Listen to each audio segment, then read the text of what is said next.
who tried to kill me include Henry Kissinger, George Bush Sr., David the Rothschild in Geneva, okay? And the people who are now at the source of the problems in the United States include Frank Carlucci, James Baker, Paul Wolfenson, George Soros, Zbigniew Brzezinski, Timothy Geithner, okay? These people are murderers and criminals.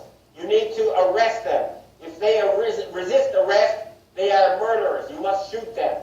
You must not let these people be free.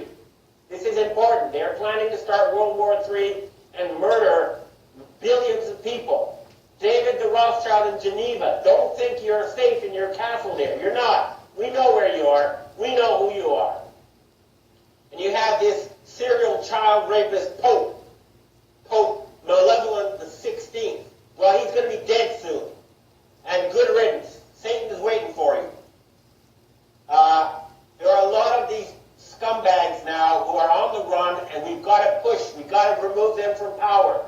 They are preventing humanity from progressing. They've held back technical progress by at least 100 years, if not more. They are trying to murder 4 billion people. They are trying to start World War III right now in Iran and in Syria. And everybody says, gee, I don't know what to do. Come on, it's just a few old men. Why don't you Americans put them in jail? And I'm letting you know now, there's a threat against Japan. There's a ship right now drilling nuclear bombs into the seabed off the shore of Chiba. It's called the Chikyu Maru. And if Japan is attacked again with a nuclear tsunami, then I've heard that there's going to be retaliation. They're going to sink a large rock formation in the Canary Islands, which will cause a 300-foot tsunami to hit the east coast of the United States, including New York, Washington, and Miami.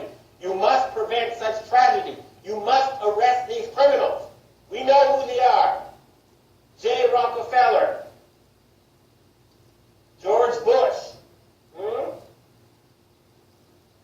Don't forget the gangsters in Chicago who control Obama. Don't forget Benjamin Netanyahu. And I have another thing I want to tell the Jewish people in the menorah. Instead, you have a satanic symbol, okay? That is a satanic symbol on your flag. That is not a Jewish symbol. Why isn't the menorah on the Israeli flag? I'll tell you why. Because the Rothschild family who created Israel worship Lucifer. They worship Satan. They don't worship Yahweh. They're not real Jews. Their real name is Bauer. They're using you. And you're making fools of yourself by going along with this insane plan. Hurry up and arrest those criminals who have taken over leadership of your society. This is not a joke.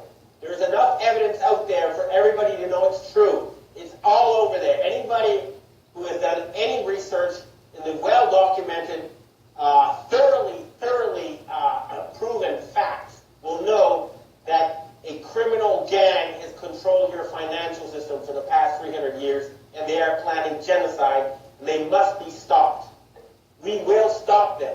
This is a declaration of war. You hear me, David Rothschild? Okay?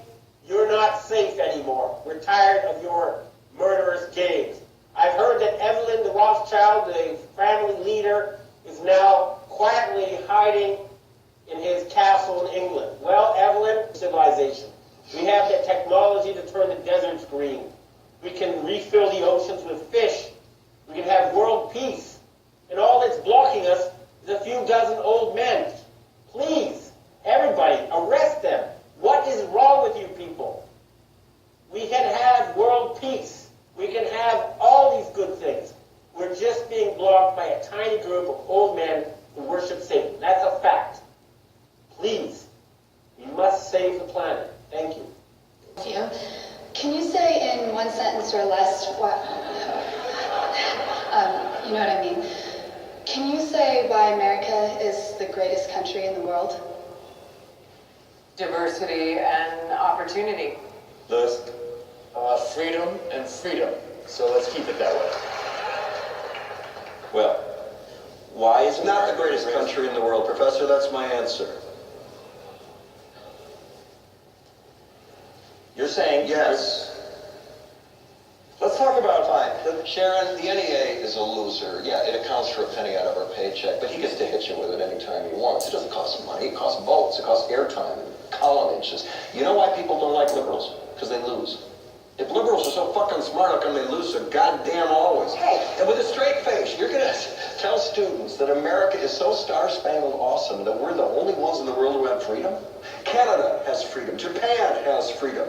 The UK, France, Italy, Germany, Spain, Australia, Belgium has freedom. So 207 sovereign states in the world, like 180 of them have freedom. All right, and yeah, you, sorority girl, just in case you accidentally wander into a voting booth one day, there's some things you should know. One of them is, there is absolutely no evidence to support the statement that we're the greatest country in the world. We're 7th in literacy, 27th in math, 22nd in science, 49th in life expectancy, 178th in infant mortality, 3rd in median household income, number 4 in labor force, and number 4 in exports. We lead the world in only 3 categories: number of incarcerated citizens per capita, number of adults who believe angels are real, and defense spending, where we spend more than the next 26 countries combined, 25 of whom are allies. Now, none of this is the fault of a 20-year-old college student, but you nonetheless are, without a doubt, a member of the worst generation ever.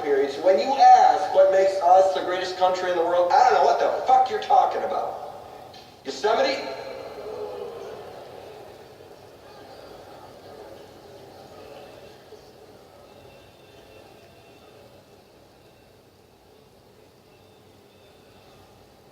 Sure used to be. We stood up for what was right. We fought for moral reasons. We passed laws, struck down laws for moral reasons. We waged wars on poverty, not poor people. We sacrificed. We cared about our neighbors. We put our money where our mouths were, and we never beat our chest. We built great big things, made ungodly technological advances, explored the universe, cured diseases, and we cultivated the world's greatest artists and the world's greatest economy. We reached for the stars, acted like men. We aspired to intelligence. We didn't belittle it. It didn't make us feel inferior. We didn't identify ourselves by who we voted for in the last election, and we didn't scare so easy.